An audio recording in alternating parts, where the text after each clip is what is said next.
Hello every one. അപ്പോൾ വളരെ important ആയിട്ടുള്ളൊരു കാര്യം എൻ്റെ മക്കളോട് പറയാനാണ് മിസ് ഇന്ന് ഈ ഒരു വീഡിയോയിൽ വന്നിട്ടുള്ളത്. സോ എല്ലാവരും ഈ ഒരു വീഡിയോ കംപ്ലീറ്റ് ആയിട്ട് കാണാം. അപ്പോൾ എൻ്റെ മക്കൾ എല്ലാവരും അറിഞ്ഞിട്ടുണ്ടായിരിക്കും നമ്മുടെ പബ്ലിക് എക്സാമിൻ്റെ ടൈം ടേബിൾ വന്നിട്ടുണ്ട് അല്ലേ. അപ്പോൾ രണ്ട് ടൈം ടേബിൾ എൻ്റെ മക്കൾക്ക് കാണാൻ വേണ്ടി പറ്റും. ഇൻഡിപെൻഡൻറ്റ് സ്കൂൾസിന് വേണ്ടിയിട്ട് ഒരു സെപ്പറേറ്റ് ആയിട്ടുള്ളൊരു ടൈം ടേബിൾ ഉണ്ട്. അതുകൂടാതെ തന്നെ അറ്റാച്ച്ഡ് സ്കൂൾസിന് വേണ്ടിയിട്ട് സെപ്പറേറ്റ് ആയിട്ടുള്ളൊരു ടൈം ടേബിൾ ഉണ്ട്. അപ്പോൾ ഇത് രണ്ടും കണ്ട് കൺഫ്യൂഷനൊന്നും അടിക്കേണ്ട ഒരു ആവശ്യമില്ല.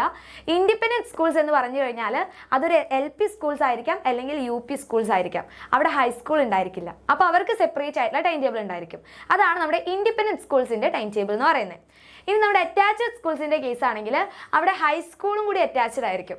അതായത് നിങ്ങൾ പഠിക്കുന്ന സ്കൂൾസിൽ 10 +1 +2 SSLC +1 +2 ഉണ്ടെങ്കിൽ അത് നമ്മുടെ അറ്റാച്ച്ഡ് സ്കൂൾസ് ആണ് വരുന്നത്.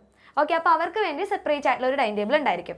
അപ്പോൾ നമ്മുടെ ഇൻഡിപെൻഡൻറ്റ് സ്കൂൾസിൻ്റെ കേസിലാണെങ്കിൽ മാർച്ച് 21 നമ്മുടെ പബ്ലിക് എക്സാം സ്റ്റാർട്ട് ചെയ്യാം. ഓക്കെ, അപ്പോൾ നിങ്ങൾ എല്ലാവരും പഠിച്ചു തുടങ്ങേണ്ട സമയമായിട്ടുണ്ട്. അപ്പോൾ നമ്മുടെ ലാസ്റ്റ് എക്സാം ആണ് മക്കളെ. അപ്പോൾ ഈ ലാസ്റ്റ് എക്സാമിൽ നിങ്ങൾ ഇത്രയും കാലം എത്രത്തോളം പഠിച്ചിട്ടുണ്ട് എന്ന് നിങ്ങൾക്ക് ബെസ്റ്റായിട്ട് പെർഫോം ചെയ്യാനുള്ള ഒരു ബെസ്റ്റ് ഓപ്പർച്യൂണിറ്റിയാണ്. അപ്പോൾ എല്ലാവരും എന്ത് ചെയ്യുക, അടിപൊളിയായിട്ട് തന്നെ പഠിക്കുക. ഒരു ടെൻഷനും വേണ്ട. നിങ്ങൾക്ക് പഠിക്കാനുള്ള എല്ലാ കാര്യങ്ങളും ലൈവ് ക്ലാസ്സസ് ആയിക്കഴിഞ്ഞാലും വീഡിയോസ് ആയിക്കഴിഞ്ഞാലും ഇനി എക്സ്ട്രാ കണ്ടന്റ് ആയിട്ടുള്ളതും അല്ലെങ്കിൽ എക്സ്ട്രാ ഷോർട്സ് ആയിക്കഴിഞ്ഞാലും എല്ലാം നമ്മുടെ ഈ ഒരു ചാനലിൽ ഉണ്ടായിരിക്കും. അപ്പോൾ ചാനൽ ഇതുവരെ സബ്സ്ക്രൈബ് ചെയ്യാത്ത മക്കളൊക്കെ ഉണ്ടെങ്കിൽ എന്ത് ചെയ്യുക, വേഗം തന്നെ സബ്സ്ക്രൈബ് ചെയ്യുക. കാരണം ഇനി നമ്മുടെ എക്സാം മാസമാണ്. അപ്പോൾ ഈ ഒരു എക്സാം മാസം നമ്മൾ നല്ല രീതിയിൽ അടിപൊളിയായിട്ട് പഠിച്ചു കഴിഞ്ഞാൽ നിങ്ങൾക്ക് എല്ലാവർക്കും നിങ്ങൾ ആഗ്രഹിച്ചതിൽ കൂടുതൽ മാർക്ക് സ്കോർ ചെയ്യാൻ വേണ്ടി പറ്റും. ഓക്കെ, അപ്പോൾ എല്ലാവരും ഫുൾ കോൺഫിഡൻസോടെ ഇരിക്കുക. നമുക്ക് അടിപൊളിയായിട്ട് തന്നെ നമ്മുടെ പബ്ലിക് എക്സാമിൽ ഫുൾ മാർക്ക് സ്കോർ ചെയ്യാം. അപ്പോൾ പബ്ലിക് എക്സാം എന്ന് വിചാരിച്ച് എൻ്റെ കുഞ്ഞുങ്ങളെ ടെൻഷനൊന്നും അടിക്കേണ്ട ഒരു ആവശ്യമില്ല.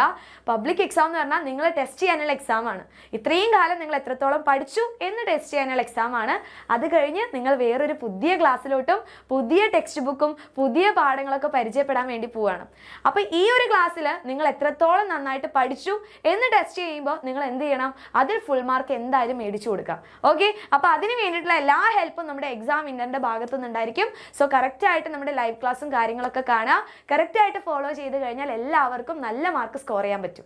സോ നമ്മുടെ ക്ലാസ് 1ൻ്റെ ഇൻഡിപെൻഡൻറ്റ് സ്കൂൾസിൻ്റെ ടൈം ടേബിൾ നോക്കിക്കഴിഞ്ഞാൽ ഇതുപോലെ ആയിരിക്കും നിങ്ങൾക്ക് ടൈം ടേബിൾ ഉണ്ടായിരിക്കുക. അപ്പോൾ 21 ആയിരിക്കും എക്സാം സ്റ്റാർട്ട് ചെയ്യുക. രാവിലെയാണ് എക്സാം ഉണ്ടായിരിക്കുക.